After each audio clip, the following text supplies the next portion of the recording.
Hey folks, I've just parked up in Jail Lane, Biggin Hill for this walk and talk, which is broadly a perimeter of Biggin Hill Airport, formerly RAF Biggin Hill, now London Biggin Hill Airport. And I plotted this route using the usual OS Maps information or planning tool. It's very good. And I'll put the little kind of icon in the bottom now, just giving you the overview of the route. And it's really the nearest that I can get to a perimeter walk of the airfield using legitimate public footpaths. I've not done a recce of it. I don't know what we're going to see. Probably some aeroplanes. And it's my December monthly walk, where the weather's been pretty appalling actually. This is, in terms of the forecast around about now, this is the least worst. So I expect to see lots of mud. I've got some already on this particular path. But hopefully we'll see some interesting items along the way. Horsefield here. Now I'm conscious that many of the sites that would have been here from the World War II period will be gone. But if my map research led me correctly, there should still be some visible signs. Regardless, it's nice to be out in the country and enjoy the fresh air. The airfield is broadly in that direction. Quite a nice sky this morning. We've only had daylight for about 20 minutes. Well, as in terms of the official sunrise period. So it should be an improving position as we go on.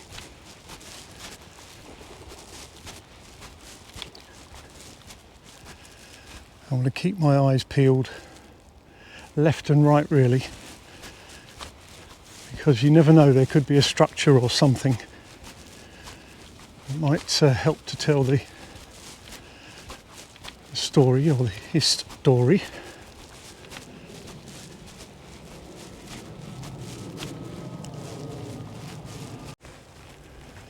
As you can see, we're in quite a valley here.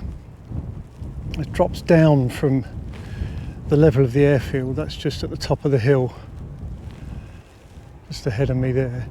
I can actually hear aircraft taxiing, you know, the noise of the jet engines. So that's just up there, and I believe up there on the level ground there were some blast pens, E-pens, in this kind of area. But there was little visibility on the map, so I don't plan to go up there scrambling around, and by their nature they would have probably been easy to flatten after the war. Although if you look at my Kenley aerodrome videos, RAF Kenley, you'll see the detail of the blast pens and where I actually went inside a couple of the shelters attached to those. Got a playlist for sort of airfield related videos. And I asked YouTube to suggest the next video that people might want to see, so that might be sometimes why it just hops you from one to the other. Cobweb or something there. To watch me footing here, it's a little slidey.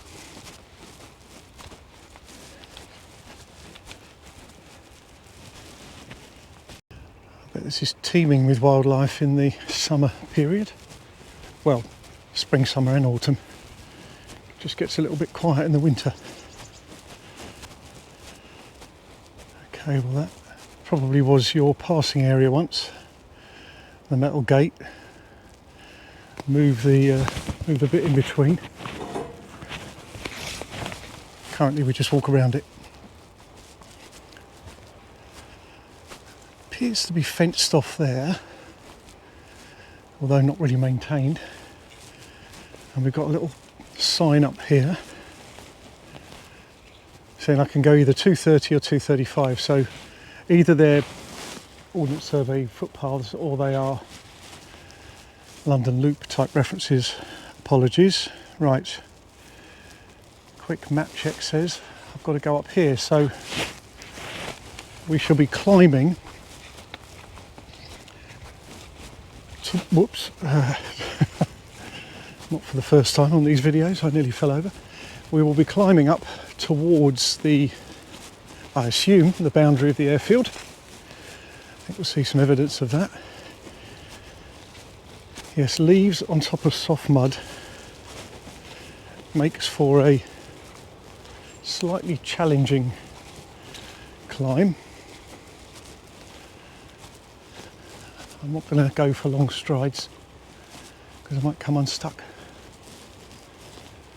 There's obviously some sort of keep out sign up here. Let's have a quick look on the safe side.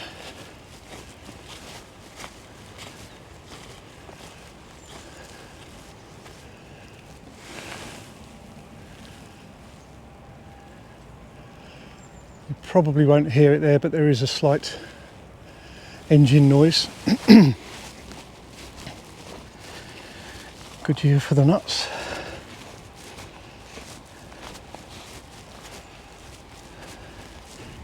Nothing like a hill climb to warm you up.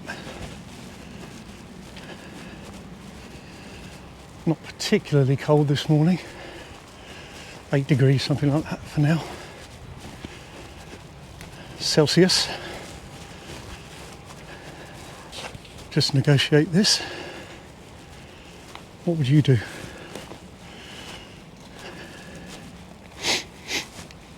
Sorry for the sniffing. Goes with this, the season. A sniff season.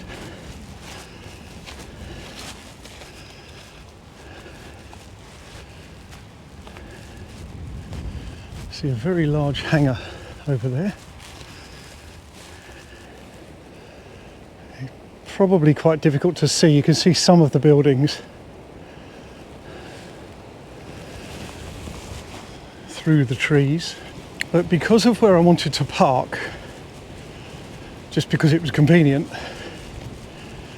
is almost saving the best till last with this, because we'll come back past the North Camp, South Camp and other signs. There's a Bombardier. Is it Bombardier or Bombardier? Anyway, Bombardier perhaps. Hangar behind the one that's nearest to us. I'm not sure whether that one immediately in front of us is the Battle of Britain Memorial hangar. I don't know. I want to visit that at some point.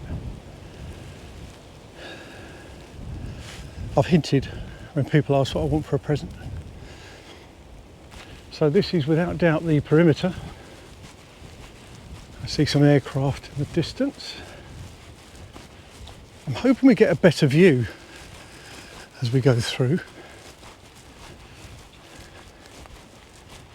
It's a very pleasant walk though. The nice thing about walking this time of year, of course, is you can see more because most of the trees have shed their leaves. Golfers out early. Monthly medal, monthly Stableford, something like that, maybe. Or a swindle.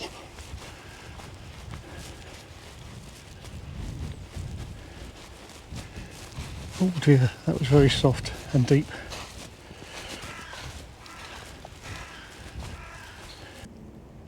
So we can just see the aircraft parked up through there. I'm sure we'll see plenty more. Have a good game, guys.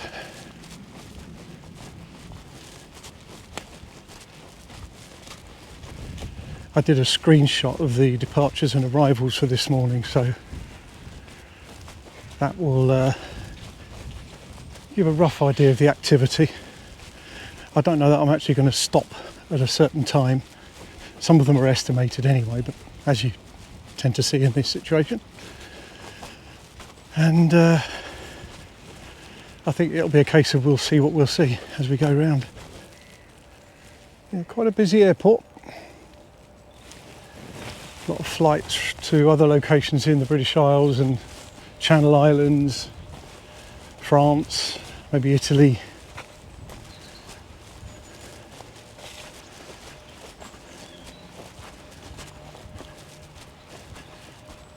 Now, I did say we might see things on our travels.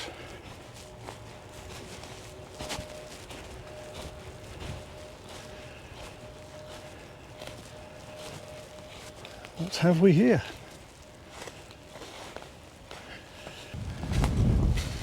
Just looks like a domestic garage, doesn't it? I haven't got a light with me, so it could go a little bit iffy on the picture quality.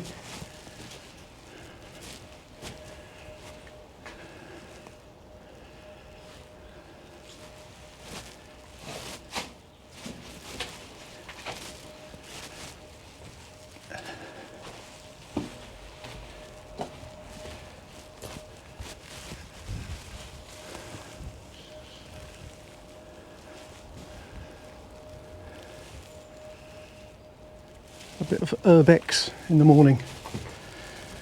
And looked like a bird met its end there, but I don't dwell on that too much.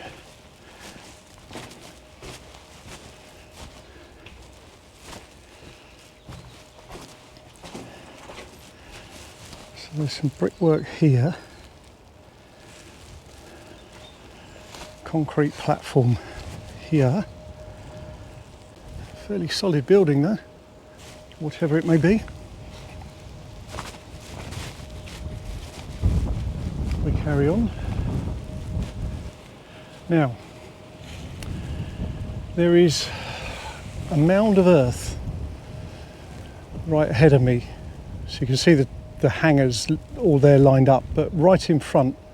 So you've got the roadway, you've got the wire fence, and then you've got a mound of earth. I believe that is an E-pen, a blast pen. I could even tell the shape from here, and it shows up on an aerial photo. So I think that is one of the relics. There would have been a number of them dotted around the airfield, and blister hangers and the like to protect the aircraft or do some work on them, and just for them to get ready to scramble. This location was really prime position for the defence of London during the Battle of Britain. Churchill referred to it as the strongest link. But if you look on a map and you come up from Europe, across the Channel, through Kent, this is the last kind of main defensive airfield for London. And it saw an incredible amount of action. Some kind of building here, but that's just the other side of the fence. But repurposed maybe. Similarities in structure to the other place.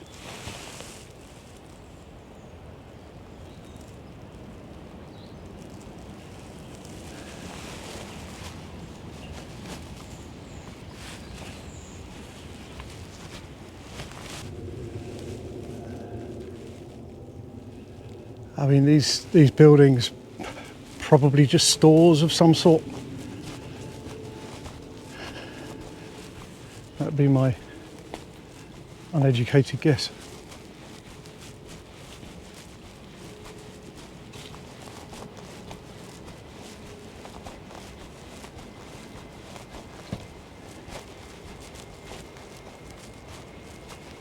See an engine being prepared for takeoff there. And we can hear it even if we can't see it.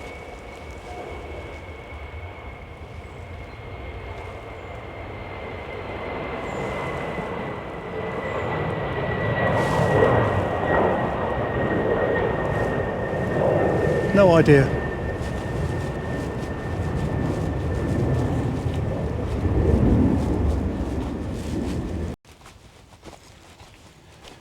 So this tree work was done some time ago, but kind of blocks what I would have said is the main path.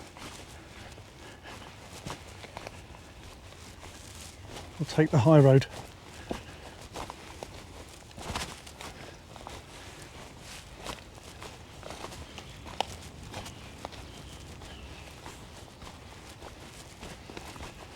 if not obvious, we are dropping down.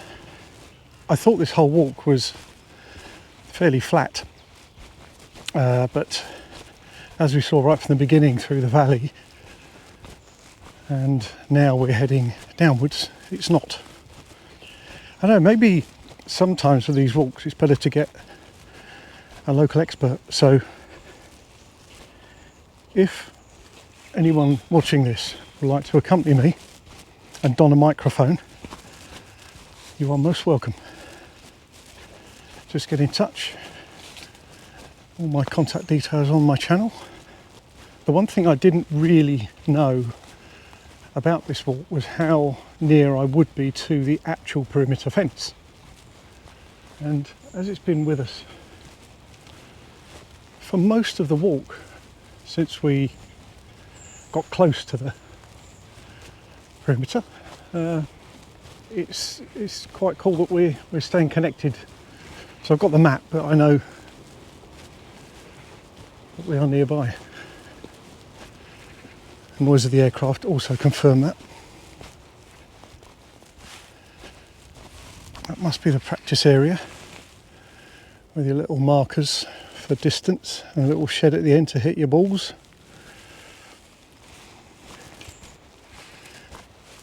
Heard a ball being hit but didn't see a golfer. Some lovely mature trees on this walk. So we are climbing again up here, and I don't know if that's just thick growth or some sort of cutting embankment, quite difficult to see through the fence, but it goes up. If you go from the skyline there, it's just a mix of vegetation, I think, probably the safest description I can use.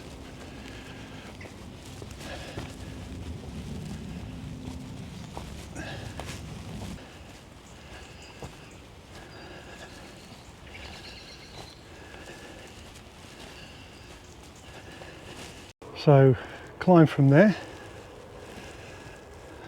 high pressure pipeline, and then we've got the a section there of the airfield, and we turn the corner. If I've read the map correctly, we've still got some way to go before we reach the far extremity of the airfield. So the approximate 4.85 miles, 5 miles, makes perfect sense when you see it in reality. I think we need to hang a right here. Hang a right. No, that's a terrible joke. Didn't even plan it. It isn't a joke. Pretend you never heard it. Do you know what? I thought someone was coming up behind me on a, I don't know, quad bike or something there, but it's not. It's aircraft noise, and I can smell the fuel.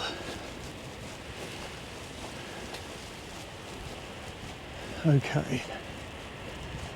I think that when they've had the air show here, which hasn't been here for a number of years, it was wonderful originally, and I think these access points were used to get the cars off the airfield afterwards. So just a sign up there. So we've got Biggin Hill 2 miles left, Keston 1.25 miles to the right, Keston Church, and Leaves Green circular walk sign. Maybe that's what the arrows refer to.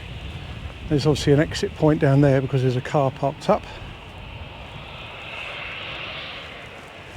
You can hear the aircraft, I can't see it. So I think I need to carry on down here before I can go along and start making my way back round, which is a long way round. So I feel where I live, it's very close to 3 of the very important airfields for the defence of London during the Battle of Britain. We've got Kenley, we've got here, London Biggin Hill, RAF Biggin Hill. We've got Croydon, and not that far away from there is Red Hill. all played their part, and all were under severe pressure in 1940 in the defence of London.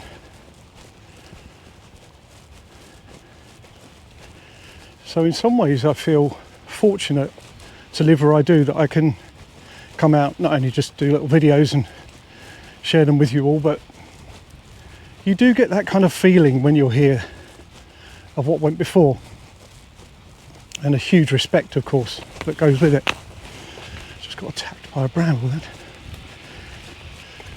So yes, I think there are more films of this nature. It's just kind of sometimes picking an angle that someone else hasn't done.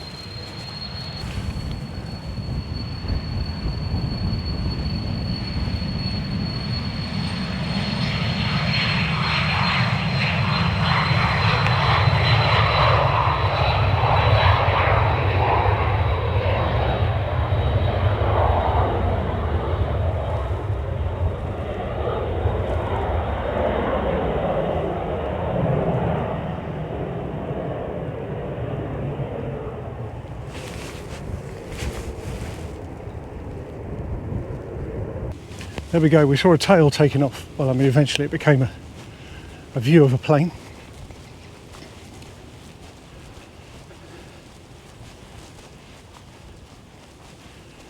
So this lower section is quite wet. Kind of builds up quite a bit to where the runway is at the top. And this drainage will just no doubt push it all out of the way. This is the path I hoped it would be.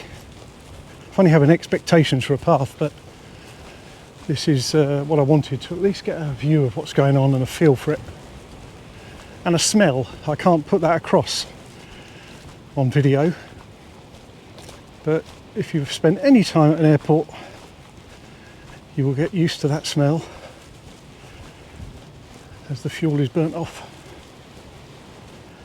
Many moons ago I worked with a guy who lived in this area, probably nearer the Bromley area.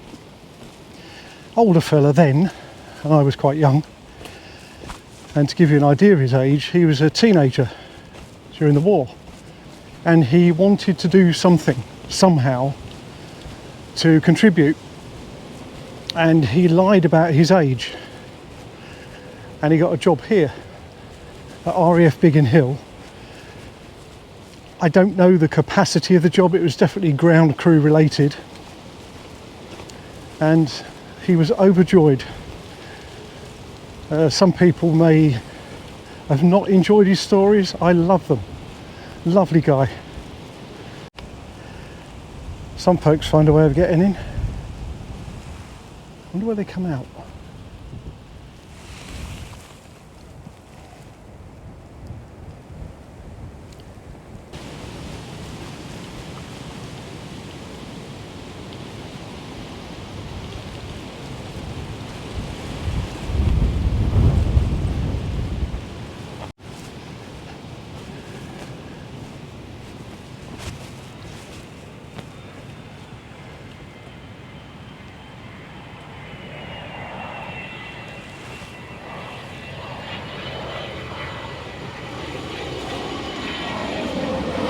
Couldn't really get a fix on that landing.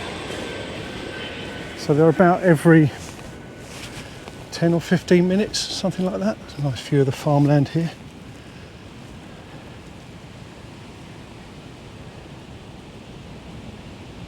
I think of the view that the pilots must have had. You know, they've gone into battle. Not the modern pilots in the war, and go into battle. And you come back over that patchwork of fields and beautiful countryside. Kent being the Garden of England in this particular instance, for this particular airfield. And, well, it's worth defending, isn't it? The whole thing was worth defending. Our freedom was worth defending, and it always will be. I'll just take another little view, this nice field here, and a very pleasant view for one of the shorter days. We've got the shortest day coming up this week. And whilst the days start to get longer officially in the days after that. It never really looks that way until probably mid to late January. But you know, this is nice to be out. There's no threat of rain today, certainly not in the early part of the day. I don't think they got the forecast right. I think we were meant to be looking at much brighter skies today. I mean, I can see some blue sky up above, but we're not really seeing too much sunshine.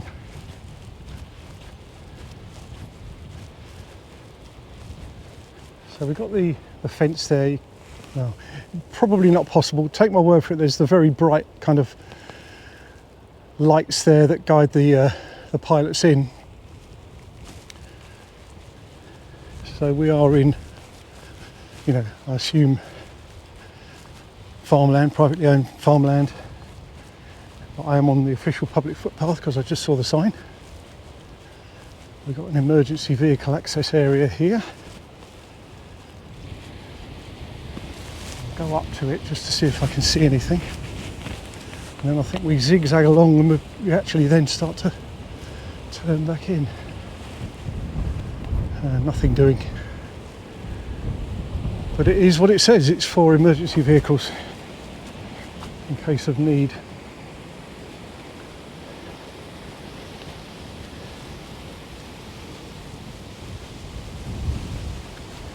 And the breeze is getting up. Fuel tanks of some description in there.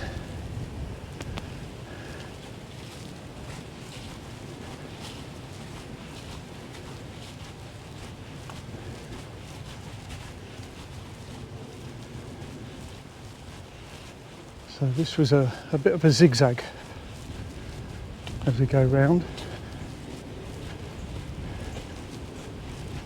Another little footpath sign. And a view of South London, the Crystal Palace Tower. Shame that the sun isn't bathing that a bit more today. The perimeter fence was back there to my left, but this is most definitely the public footpath.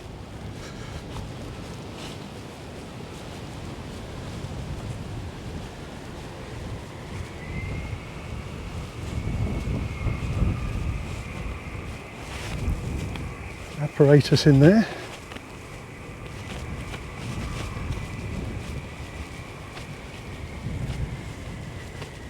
Modern buildings.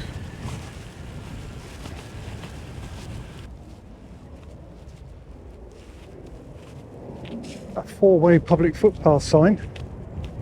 Pretty certain mine is in this direction. There's another emergency or service entrance. I'm just going to double check the app, but I'm pretty certain I need to go straight that away.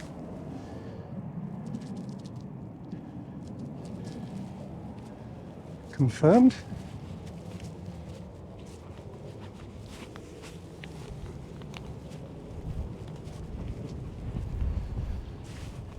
Possibly get some wind noise here because we are quite exposed. Whilst I've got the wind protection on the mic, it wasn't an issue earlier, but we are right into the face of it now.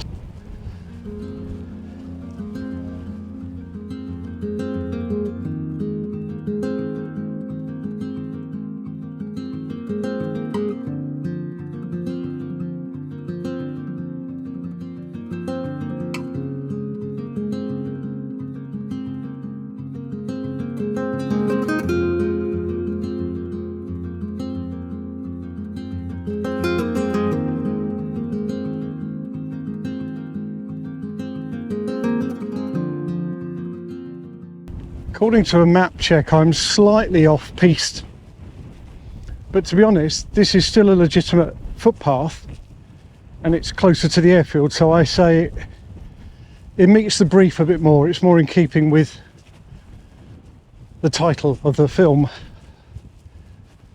a perimeter walk of London Biggin Hill Airport / former RAF Biggin Hill. or whatever fancy title I decide to give it. There's a bit of a clearing bit here, so I've got a windsock and a hut, some other information gathering or sharing equipment. I won't pretend to know. There's a bit of a weather station there, which we see at airfields. Well, I guess that's where the windsock comes in. So there we go, that's that. We're in the sort of leaves green area now. And the question is, how do I get back to where I want to be? Oh dear, I've got to go back and try and get out of this. Cut that section.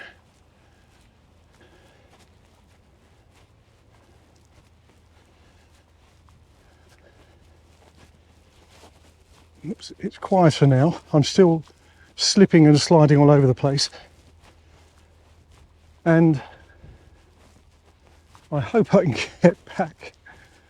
I may have some trouble, but I will try. After a bit of an unplanned detour, I think I'm back on track.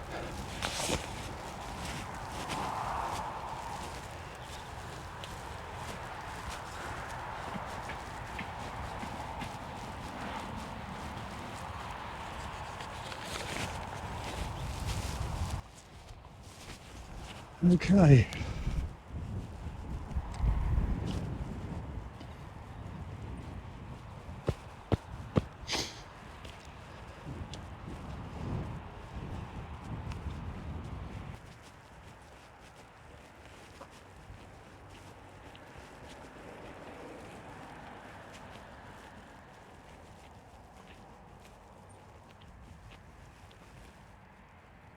So Cudham Workhouse was built at the charge of the paid parish Anno Domini 1731. Workhouse cottage, a very pleasant, albeit workhouses not so.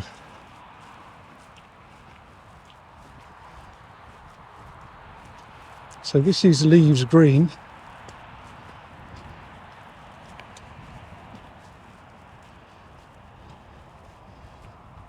And I'm heading towards the King's Arms pub.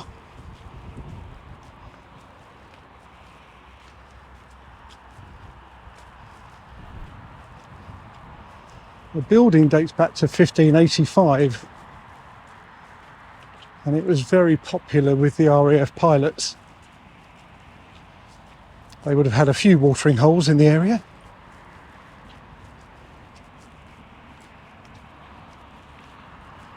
On the 18th of August 1940, there was a direct raid overhead.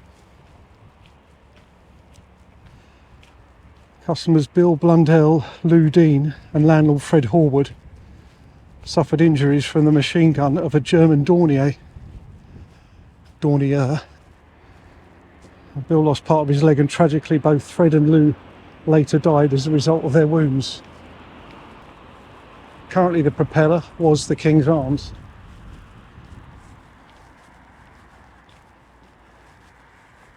So we're still close to the airport, obviously. We're still in what is technically the perimeter. This is the main road, London, Bromley, Westram. There used to be a garage here that was frequented by some pilots. Fuel for their cars. There's a great story told with a walk that's done that Biggin Hill organised, so I won't take away any thunder from that, but if you're in the area, well worth signing up for one of the walks. Over the road, we're just coming up to the passenger terminal entrance to London Biggin Hill Airport. So they don't have open commercial flights that you can just book up here. It's private flights. There was talk once of them setting up a service to go to Alderney, but it didn't happen. Nice place to visit, Alderney, by the way. So that's where you would go should you need to fly from here on business, perhaps.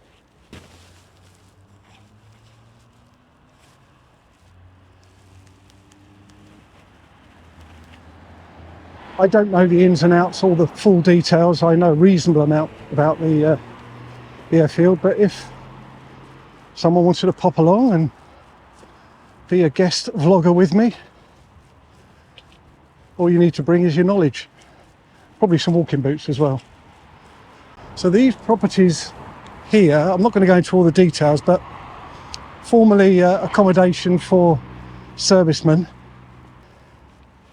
I'm intrigued as to what that is.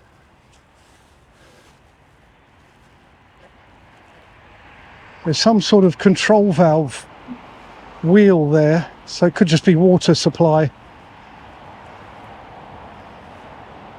or drainage. It's very interesting, almost artistic. This is rebuilt, repurposed accommodation when the RAF moved out in the late 50s. I'll talk a bit more about that as we go round. We've still got, you know, hangar buildings and the like. A helicopter has just taken off ahead of me. Now I understand the buildings over the road are all listed. Former barrack blocks that were possibly built initially in the 1920s and then maybe added to during the war years, but I think that's where they had their origins. I always want to say origins. And they are used now by the Metropolitan Police, dog training, where they can kind of look for their target in the building and send the dogs running around through rooms and jumping over things and the like. They look a bit tired. Could perhaps benefit from some TLC, but I do like the styling of them, as plain as they are, like the, you know, the telephone exchange buildings and all that kind of thing. Sign over there, do not enter police dogs training 24 hours.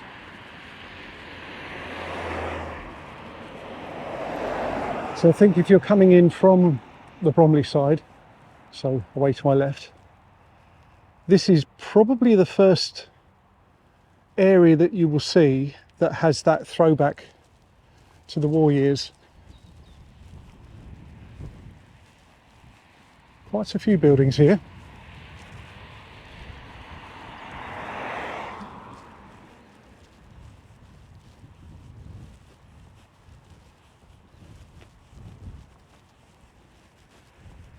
I don't know what that one is.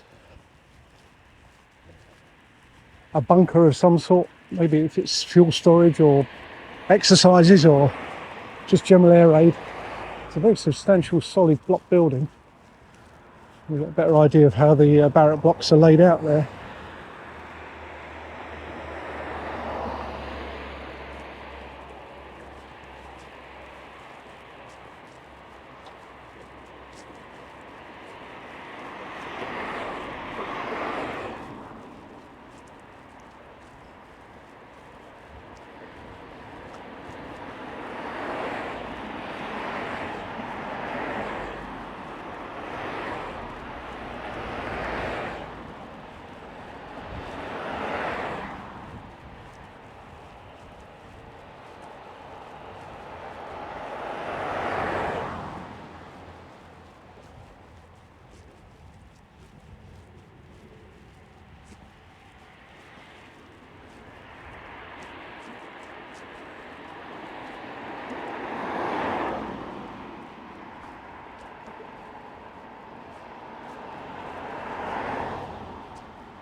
Vincent Square used to be the married quarters. Some of the buildings go back to 1929. Lovely buildings.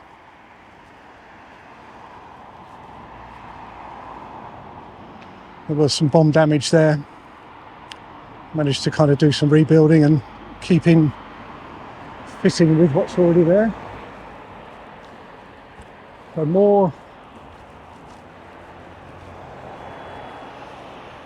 barrack type buildings, used for various things, operations, and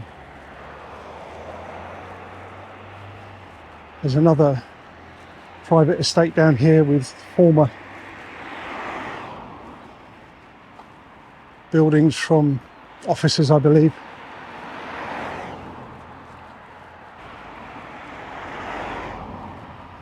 Very attractive buildings.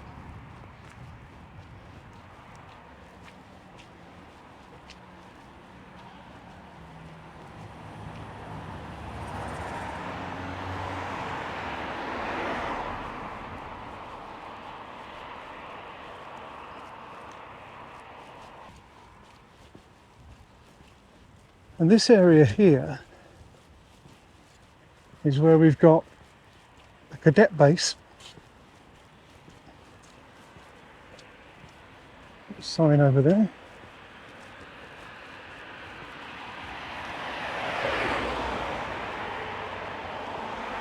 And as you'll see the sign as we go around, museum, chapel and cafe. I'm a member here, so you come up and visit the museum, have a coffee and chat to them. The original RAF gates on there. And the building just to my right, now private accommodation, that is the officers' mess. Was the officers' mess. And quite some building it was too. Obviously we can't get in there now. Just cross over and close up of the gates. Lovely lettering. And they do have some really good guest speakers here. You just come along and visit and have a talk, often during the week, but worth having a look at their events page for different things that they do. So there we got the fairly new museum building and the chapel next to it.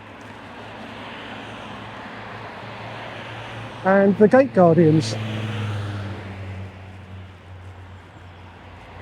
Hurricane nearest and Spitfire on the right.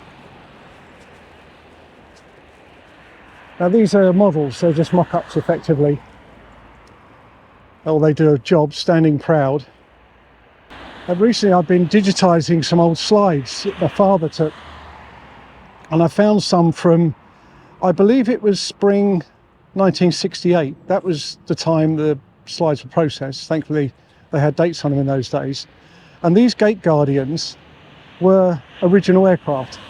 So in the late 60s there were plenty around. And they look quite different. But yeah, so these are the original gate guardians from 1968. And these are the 2023 version. But still do a job of pride all the same.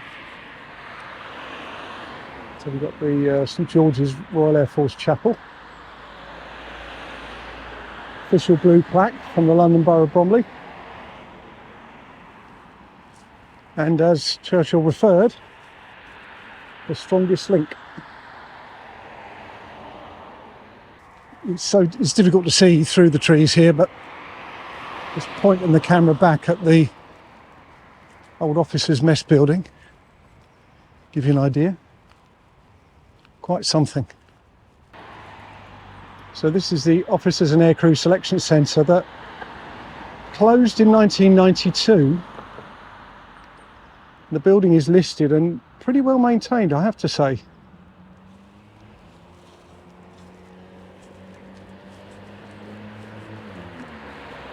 Think of the personnel that would have been through there.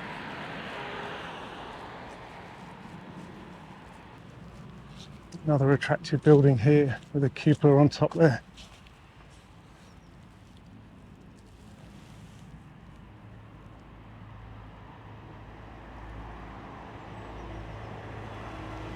Seem to be well maintained. Just got another view of the selection centre. And looking back at the chapel with the museum just the other side of it. In wartime you couldn't freely go up and down this road. There would have been security barriers at either end. Now that's Saltbox Hill over the road, and Saltbox Cafe used to be on the corner. And I was given a book by Mike Gower, who's a regular viewer, subscriber on my channel.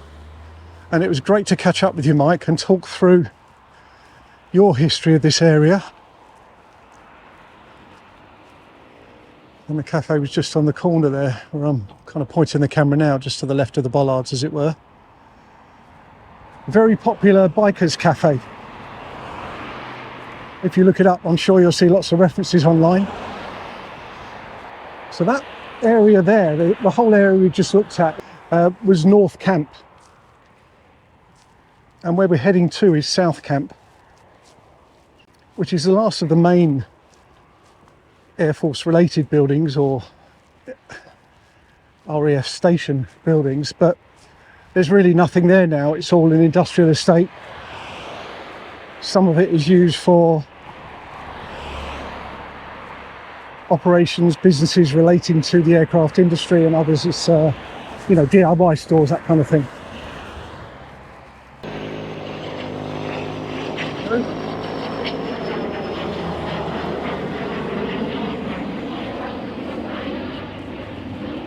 They don't hang about. Get a kind of wide-angle view here. So that's the Bombardier hangar that I was some distance from on the other side. So we basically walked all the way around. I'll pan, but you can't really see. Modern hangars, Bernie Eccleston's hangars in there somewhere. And straight ahead there where the camera's pointing is North Camp and the chapel, etc. And then South Camp is in that far end. JetX building and various aircraft on the standing there, waiting for a slot perhaps.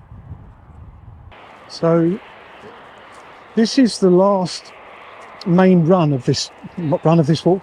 This is the last main section of this walk. It's just straight main road down. I'll point out what I see on the way.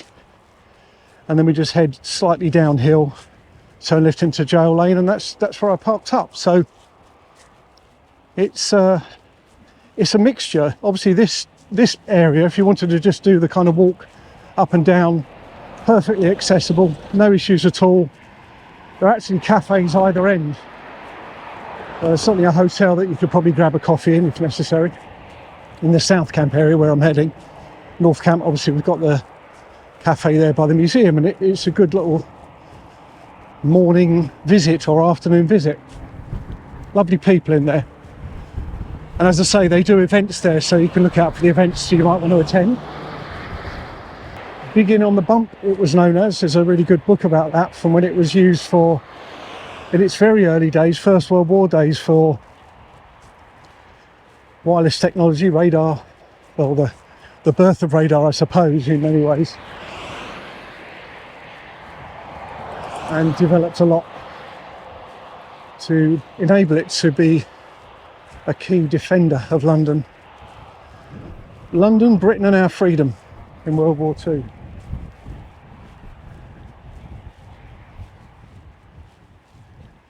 A kind of gentle whoosh noise on my left of engines firing up.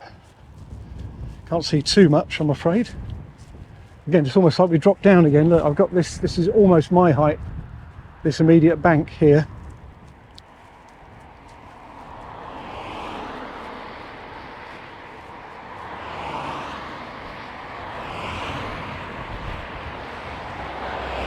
There's been a lot more building activity in this South Camp area in the last few years, really.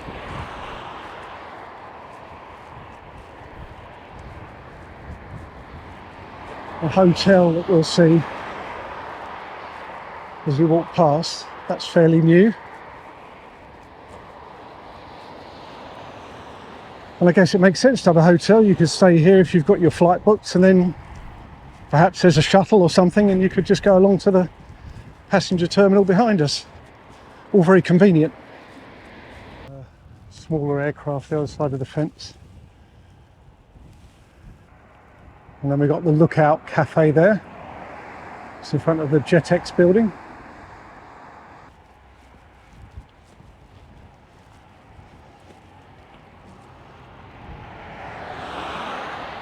It is tempting.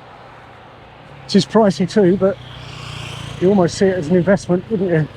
Chance to fly in a Spitfire. Wow. And that's the Landing Hotel. Fairly new addition. The last year or so, I think.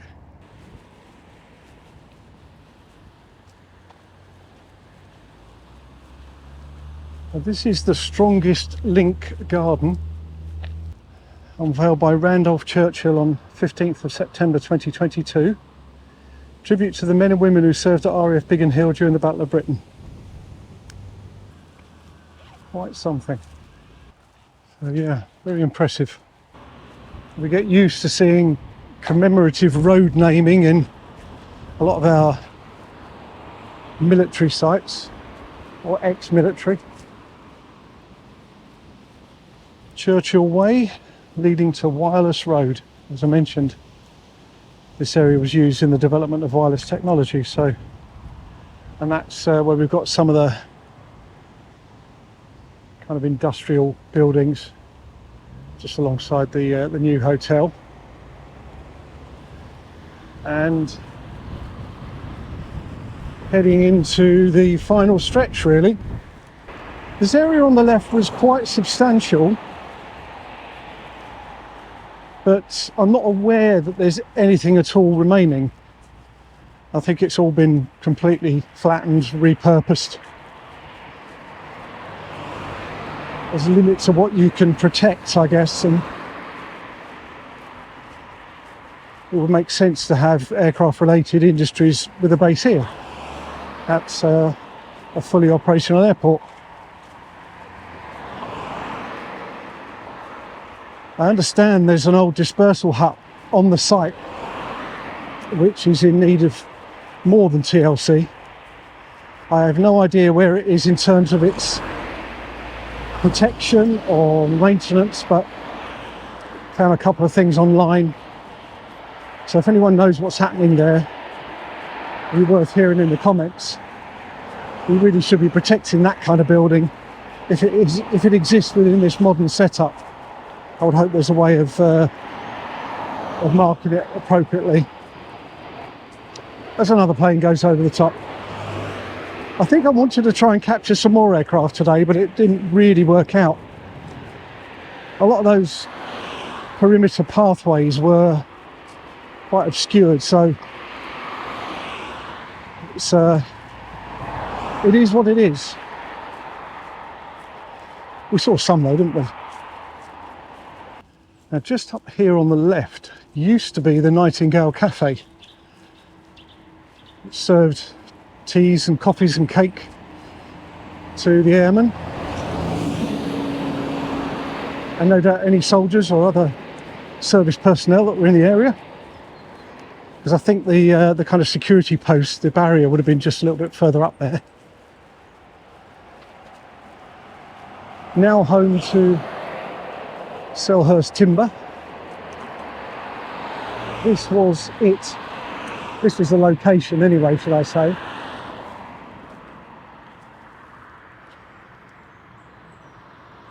Apparently the cafe had an illegal fruit machine, and the owner of the cafe gave a bacon sandwich to anyone who scored 3 cherries in a row. Yeah, the cafe at Biggin Hill Museum is called the Nightingale Cafe in memory, in homage to what stood here. Now, one thing I would point out is we've got a very solid barrier here with security fencing, but it's quite clear that it's an entrance path, not used. But that pathway would have been the access point to the South Camp. So it would have been very convenient to come through that exit and to grab your tea and cake, maybe a bacon sandwich, maybe a free one if you've got your 3 cherries, all from the cafe there. The actual location area is Cudham. I understand there wasn't an actual Biggin Hill per se. It was an airport set up in the area of Cudham. It kind of has the right name, doesn't it? Biggin Hill. So that road would take you into the main shopping area at Biggin Hill.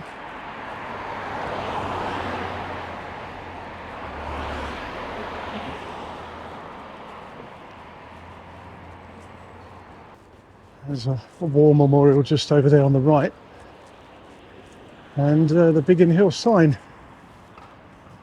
with the Spitfire and Hurricanes church and the fields and the trees. Pretty much everything we've seen today. So this is Jail Lane, this is where I parked the car, this is pretty much the end of the walk. Thank you very much for accompanying me once again, and I hope you enjoyed it. Feel free to comment, feel free to like and subscribe, I'd really appreciate that. But above all, look after yourselves, and I'll see you in the next one.